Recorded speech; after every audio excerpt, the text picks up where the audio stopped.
Bonjour à tous, focus aujourd'hui sur Mobility TV, l'impact de l'IA sur le secteur automobile. On va en parler avec Benjamin Robiscoul. Bonjour, merci à vous d'être là. Bonjour. Vous êtes le directeur du secteur automobile chez Capgemini Invent et donc il y a plein de secteurs où l'IA est incontournable, l'automobile en est un et on a choisi une porte d'entrée ensemble, Benjamin Robiscoul, ce qui pour vous fait partie des gros apports de l'intelligence artificielle pour le secteur automobile, c'est la capacité de gérer le cycle de vie du véhicule. Est-ce que vous pouvez nous expliquer un petit peu ce que ça change, tout simplement, quand on conçoit, quand on fabrique une voiture, d'intégrer de l'IA? Oui. Alors d'abord, de quoi parle-t-on quand on parle de full life management? C'est ça, c'est full life management. Full life management. Okay. De quoi parle-t-on? On parle de conserver un véhicule dans un écosystème, alors qui peut être l'écosystème du constructeur, avec ses assets de mobilité, par exemple sa captive financière, ou l'asset d'un loueur longue durée avec ses véhicules. Les plusieurs vies du véhicule. Et de faire, voilà, et de passer en fait d'une économie linéaire où je m'intéresse beaucoup à la valeur du véhicule quand je le vends. Je vais essayer de capturer un peu de valeur et d'accompagner mes clients sur les quelques premières années du véhicule, le temps d'une garantie ou le temps d'un contrat de location longue durée, 3 à 4 ans. Et puis après, le véhicule part un petit peu dans la nature, je capture plus de valeur, je préserve plus la valeur de l'asset. C'est pas très sustainable non plus, puisque je préserve pas la désirabilité du produit le plus longtemps possible. Donc j'en fais un bien qui va s'user beaucoup plus rapidement.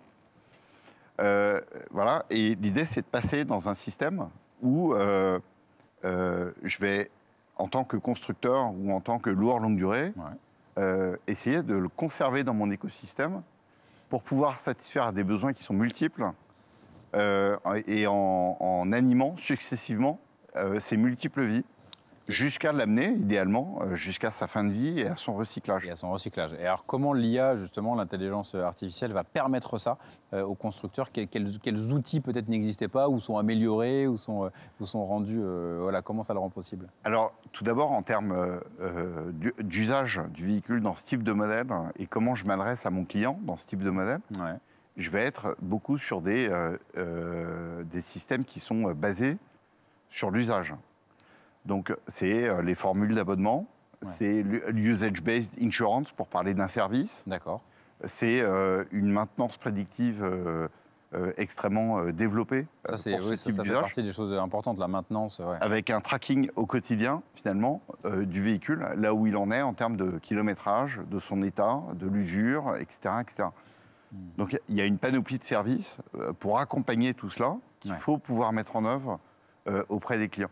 Et c'est très important, puisque l'idée, c'est de détecter en cours de vie du véhicule les meilleurs momentum, les meilleurs moments, en fait, pour pouvoir, de la vie 1, le faire passer à la vie 2, tout en gérant des phases un peu transitoires, qui sont des phases d'intercontrat, alors que dans l'histoire, on appelle plutôt du remarketing, où il faut récupérer la voiture pour retrouver un autre client.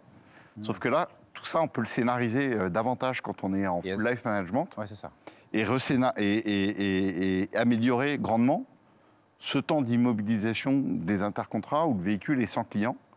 Et scénariser aussi quelle va être sa destinée dans ces vies qui vont suivre, et donc, avec les bons services, etc., etc. Mais voilà, donc l'IA permet de se projeter pour, encore une fois, le constructeur, le loueur. L'IA permet de scénariser tout ça. Ce n'était pas le cas jusque-là, et on se dit que quand c'est aléatoire, c'est peut-être pas un super business model, quoi. C'est un peu, peu l'idée aussi. Oui, l'important, c'est la scénarisation et l'excellence opérationnelle, et l'excellence aussi du service qui est rendu au client, qui est derrière le volant, et qui aussi, accessoirement, paye l'usage de ce véhicule.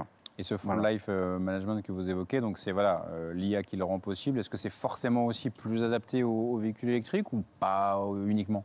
Alors, là où c'est intéressant, c'est qu'un véhicule électrique est déjà hautement connecté. Donc, il y a beaucoup de possibilités de drainer les datas, d'une part. D'autre part, un véhicule électrique, d'un point de vue technique, c'est beaucoup une batterie, puis c'est beaucoup un moteur électrique, au-delà de tous les éléments de l'habitacle. Et ces éléments-là sont des éléments capables d'être gérés sur du très long terme, en termes de valeur et d'état, beaucoup plus que sur les technologies thermiques. Donc oui, il y a un champ qui est assez propice, finalement, ou plus propice aux véhicules électriques qu'aux autres technologies pour les gérer dans le cadre du full life management. Et on pense forcément de plus en plus au recyclage aussi, ce qui était peut-être un peu moins une logique il y a 15 ou 20 ans. Oui, exactement. C'est aussi rendu permis par... Et le full life management, dans un schéma idéal, peut rester dans l'encours d'un constructeur ou d'un loueur longue durée, pourquoi pas, jusqu'à la fin de vie, afin finalement d'en gérer aussi son recyclage et son démantèlement.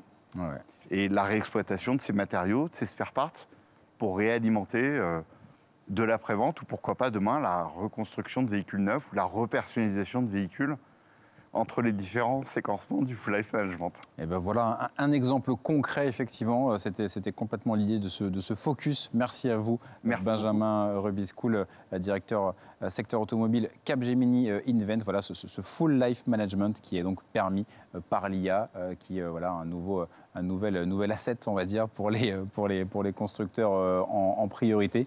Merci à vous pour ce focus éclairant et on sera ravis de vous retrouver très rapidement.